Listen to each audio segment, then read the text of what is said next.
Middle East is on fire. Iran is now headless. The assassination of the supreme leader Al-Khamenei. There are attacks on the US base in Bahrain, in parts of Saudi Arabia, in Qatar, and the Hormuz Strait has been shut down. No oil, no petroleum, no gas, and the world is bracing for an economic problem, economic recession because of inflation and energy crisis. इस सारी चीज में one person stands out, it is Benjamin Netanyahu. Most of us believe that Netanyahu का जो agenda है for Israel and attacking the Arab world and Iran खासकर, it dates back to the October 7 attack. एक audacious attack था Hamas का. Hamas using gliders, makeshift vehicles, they stormed and crossed the fences and they took Israelis as hostages. उसके बाद 25 में Israel retaliated. They attacked Syria, they have taken control of good parts and removed Al-Assad regime, Lebanon. They've also taken control of parts of West Bank. Gaza has been completely plundered and completely destroyed. तो हमको लगता है October 7 से शुरू हुआ Israel का aggressive posture and Benjamin Netanyahu का uncompromising attitude towards the crisis and finding Iran as the culprit because Iran kind of has been funded and has been supporting, has been arming Houthis and Hezbollah around the country of Israel. But actually इसका root बहुत पुराना है. It's a 50-year-old coast. 1976 an Air France का plane Tel Aviv से take off करके it was taken to Libya for refueling and then hijacked to Entebbe airport in Uganda. वहाँ पर Uganda के जो प्रेसिडेंट है इदी आमीन ने सपोर्ट किया था वो हाईजैकिंग को, and the demand was release of Palestine extremists from different parts of the world. Israel was negotiating the release of hostages. Meanwhile, Israel sent a secret commando force. उन्हें plane fly किया 4,000 kilometers from Israel to Uganda, flying at low altitudes, and they deceptively attacked the Ugandan army and they released and rescued all the hostages. Although 4 of them died, 102 of them were released and taken for safety. It resulted in killing of Ugandan soldiers. It resulted in killing of certain civilians. But by and large, the mission was successful. But one important person lost his life. He was Yonathan, who was the head of the commando unit. This was not any person. He was Yonathan Netanyahu, the elder brother of Benjamin Netanyahu. उस समय Benjamin Netanyahu US में थे. He was studying, preparing for a life in academics or in private sector.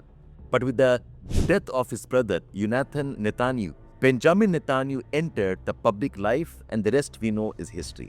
इस सारा कुछ का influence एक बहुत इंपॉर्टेंट पर्सन थे, Ben Zion Netanyahu, the father of Yoni Netanyahu and Benjamin Netanyahu. Ben Zion Netanyahu का फिलॉसफी था Darwinism of survival, that the Israelis and the Jews cannot be safe in the world until they fight for survival, until they crush their opposition, until they make sure that there is no opposition left to threaten them or trying to scare them. He was a historian of the Spanish Inquisition. Spanish history का part रहा है. The King of Spain, King Ferdinand, was one person responsible for driving out the Muslims and the Jews and massacre of the minorities in the country and the Kingdom of Spain. तो Ben जायोन उस history के scholar भी थे. तो उनका जो philosophy था Darwinian struggle, fight for survival, struggle of the fittest, the survival of the most powerful. It influenced Benjamin Netanyahu and also his brother Yoni Netanyahu. इसके बाद में Benjamin Netanyahu enters public life and he entered active political career. 1990s का जो Oslo accord था, तो Oslo accord का एक commitment ये था कि Palestine will be made a state and the 2-state formula would have worked out. उस टाइम ये ओस्लो रिकॉर्ड को साइन करने वाले थे यास्ताक रबीन, and which Netanyahu took it personally and declared that Rabin had kind of betrayed the cause of Israelis. He started whispering, he started getting all the right-wing parties together and decided that किसी हालत में भी Palestine को country नहीं बनाया दिया जाना चाहिए. Netanyahu believes that Palestine country बन जाता है, the Arabs will use Palestine, the Irans will use Palestine and counter Israel and never let Israel live in peace. In fact, एक बहुत फेमस लीक्ड वीडियो 2001 के वीडियो में Netanyahu एक settle के घर में बैठे हुए हैं और डिस्कस कर रहे हैं how it is important to kill all the opposition, not once, fire them, massacre them, destroy them. He talks about कि अमेरिका उनका कुछ बिगाड़ नहीं सकता, that अमेरिका को मनूवर कर सकते हैं, अमेरिका को मैनिपुलेट कर सकते हैं. ये भी कह रहे हैं कि ऑस्लो रिकॉर्ड को he himself had killed it. He has declared this in one of the videos that was leaked in 2001. ये पूरा एजेंडा अगर आप देखें कि बेंजामिन नेतन्याहू का उनका अप्रोच रहा ही नहीं है कि पैलेस्टाइन कभी भी कंट्री बन पाए and the Palestinians or Israelis together can live in peace. You always believe Israel can survive only if Israel becomes a military might. So since the time he became the prime minister 1996 onwards, वो subsequently धीरे धीरे Oslo accord को destroy करते चले गए हैं. इनका सबसे एक ऑडेशियस प्रोजेक्ट था building of a special strategic corridor जो कि जेरूसलम से लिंक करता है further eastwards in the city of Maale Adumim. अगर आप मैप देखें वेस्ट बैंक इसराइल का, द बॉर्डर ऑफ इसराइल जो एक ई शेप का कैरेक्टर है, where on the tip of that E के बीच में इज जेरूसलम. तो idea was Jerusalem would be shared capital और the shared historical cultural centre for both Israel and Palestine.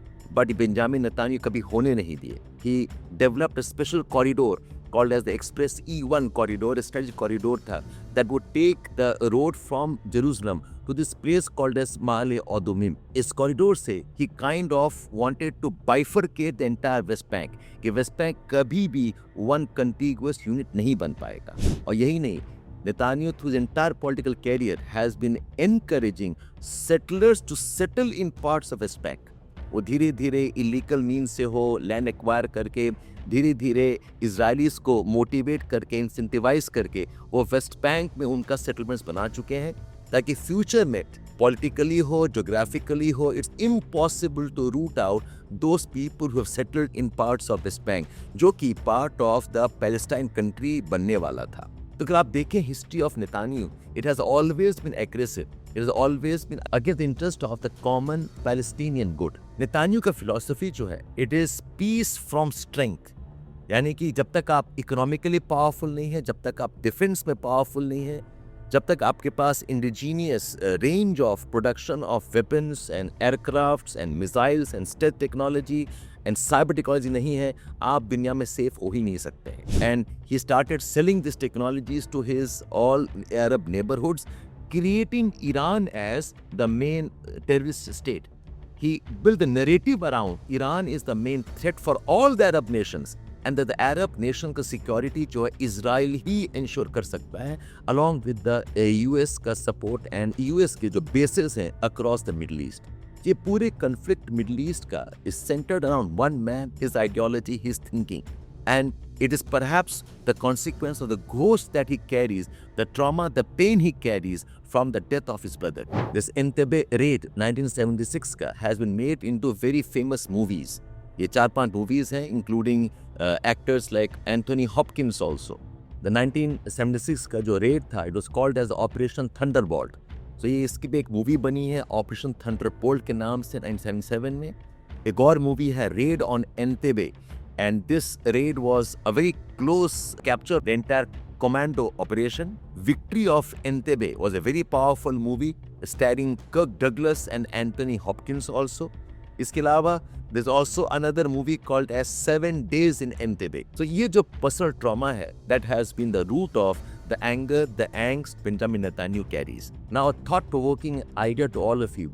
What do you think? ये जो conflict हो रहा है मिडिल ईस्ट में, does it really have geopolitical moorings and issues, or is it run on the whims and the fears and the cost of one man who is driving the entire agenda? It's very unfortunate that we are living to see these kind of conflicts which can easily metastasize into a major nuclear war. I hope that never happens, but do write in. These are videos from my insights, Shabbir at Educani.